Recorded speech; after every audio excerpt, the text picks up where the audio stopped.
Yeah, Joseph, obviously you struggled through some injury through your freshman year. Where are you at health-wise right now? And Coach even mentioned playing through injury. What's the key to playing through injury in college and I guess being tough? I know it's a simple question, but what's the key? I just remind myself that everything's a test, and it's really all mental for real. You just got to push past your limits, really.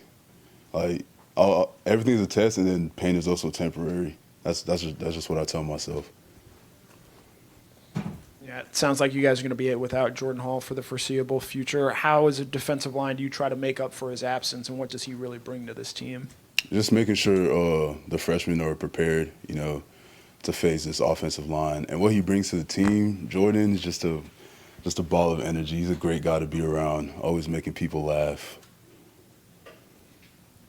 Going back to last year when you had the season-ending injury, how did you sort of work through that? And what did you kind of learn about yourself through that experience, having your freshman year cut short?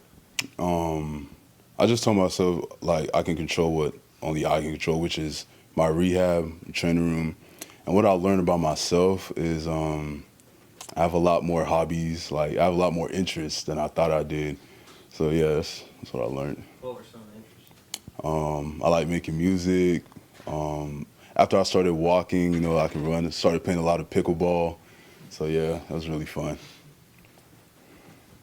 Yeah, last year you were in the same position that Elijah Griffin, J.J. Handy, some of these guys are. What has been your advice to them as they've gotten accustomed to college football and have carved out a role for themselves on the defensive line this year? My advice was just kind of like, well, first thing I told JJ was getting in that playbook. As soon as he got on campus, I helped him learn the playbook just so it can slow the game down, because I feel like that's really what I struggled with my freshman year. I'd always overthink, so just slowing the game down was a big thing. So just trying to help JJ, get that, so it wasn't too hard for him, so make it easier for him. Joseph, over here to your left. You came in the same class of Nnamdi Ogboko, and he starting. He's going to have to play a little bigger role now that Jordan's out. I mean, Coach was talking about some of the work he did on the scout team to kind of get where he's at right now. What are you personally seeing from him, and how do you think he's going to take this extra responsibility? Nnamdi, what I'm seeing from him, he's improved a lot in pass rush. They're really recruiting him here to play first down, second down, but he's been turning a lot of heads in the pass rush.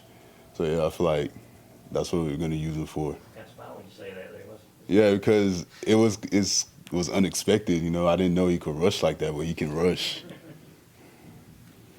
Coach Smart mentioned that you were big on the fourth down stop against Florida. Talk me through that play, what you saw as the play started, and just how you were able to help get that stop. Really, my whole thought process through that, I just did what Coach Scott told me to do. I remember in the huddle, he told me, stay low and surge. So that's just what I did. I crowded the ball, and I stayed low, and I surged. And got the stop. To your left, we've had a couple guys in here over the season talk about their love for pickleball. So I'm wondering, if you guys had a draft, who's the one seed and who are the best four that would be on the court to be a very competitive match? That's a great question. Very biased. I'm going to say Justin's going to be mad at me for this one, but Chris is definitely going number one. And then I'd put Justin number two, put myself number three. Might put AJ Kruger at four. Yeah. Yeah, after the game on Saturday, there was video of you and Justin Williams going up talking to DJ Lagway. You guys are all Texas guys, obviously. What was that conversation like, and what did you make of the way DJ Lagway played on Saturday? On that conversation, it was just like, it was fun seeing DJ again, because played him all 4 years of high school, and he played amazing, lights out like he always does. So it was just fun playing against him again and just seeing him, Mentioning Justin, just what's it been like to carry that relationship over from high school, and even going back, if I remember right, you were kind of in Justin's ear about coming here. Is that accurate to how it played out in recruiting? I mean, I kind of was. I wanted to let Justin, do his own thing. I didn't want to, influence him. I knew it was going to be fun if he came here, but I really just told him one thing. I was like, if you want to play good defense, you should come here. That's what I told him on this day of his commitment. And what's been like, it's been fun. This whole experience, this whole journey has just been fun. That's really how I can describe it. It's been a fun experience. Over here on your left, you got a noon kickoff. What are those days like for players? When were you seeing the afternoon, evening games? Do you like the early kick? Have you played in a lot of these in your football career? Do I like the early kick? I mean, I don't really mind it because, after you play, you kind of get the rest of the day to yourself. The whole process through that is just making sure you eat good the day before and you get lots of sleep, making sure your mind is right, body's right, playing early. Yeah. You ever played in stadium with cowbells before? Oh, I haven't. I actually just heard about the cowbells a couple minutes ago. So, yeah, it's going to be fun. I'm excited. Over here on your right, can you just talk about the team's confidence level in close ball games? Coach talks about the process, and y'all really don't look at the scoreboard, but just this knowing how to win and being battle tested. Could you talk about that a little bit? Yeah, our confidence level is always high. We're a very resilient team, and I think that's because we play for each other. It's always playing for the guy to your right, playing for the guy to your left. That's what really helps us. Skull sessions. I think that was really a big factor into this season. Yeah, in addition to you and Justin, you have a bunch of Texas guys on this team, Michael Weenie, Dylan Bell, just Noah Thomas. How have you guys bonded, especially being so far away from home here at Georgia? I mean, we really just talk about our main thing with the whole Texas thing is just talking about how Texas football is better than every other state of football, especially Georgia. The Georgia guys always harp on whatever type of ball they play, but 6A Texas football is always the best. I don't care what nobody else says. When you do go home to Texas, since last season, what's it like with a couple wins over the Longhorns? Has that come up in any conversations?